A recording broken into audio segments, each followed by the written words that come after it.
আমার মা বলছে যে আমার এই বিএনপির যে যারা নেতাকর্মী এরা সবাই আমার সন্তানদেরকে রেখে আমি কোথায় যাব?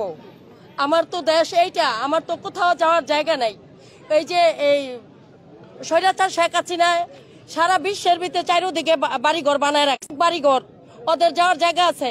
আমার মার তো একমাত্র আমাদের এই বাংলাদেশ ছাড়া আমার মার আর কোথাও যাওয়ার জায়গা নাই। এই জন্য আমার মা আমাদেরকে ছেড়ে যায় নাই। আজকে আমরা অনেক কেঁদেছি যে আমার মার সুচিকিৎসার জন্য এই স্বৈরাচার সরকার আমার মার চিকিৎসাটা পর্যন্ত করতে দেয় নাই।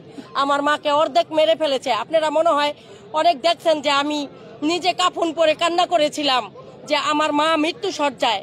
তারপরেও আমরা অনেক রিকোয়েস্টের পরেও এই স্বৈরাচার সরকারের মন গলে নাই। আজকে সে পালিয়ে গিয়েছে। আজকে এই দেশ নাই, বিশ্বের মানুষ আজকে খুশি। আজকে আমার মার চিকিৎসার জন্য বিদেশে যাওয়ার সুযোগ হয়েছে। আজকে আমার মা বিদেশে যাবেন তার সঠিক চিকিৎসার জন্য। আজকে আমার মাকে আমরা বিদায় দিতে এসেছি। আজকে এই খুশিতেও কান্না চলে আসে যে আজকে আমার মার সুচিকিৎসা হবে, সেই জন্য আমরা আসছি। ধন্যবাদ।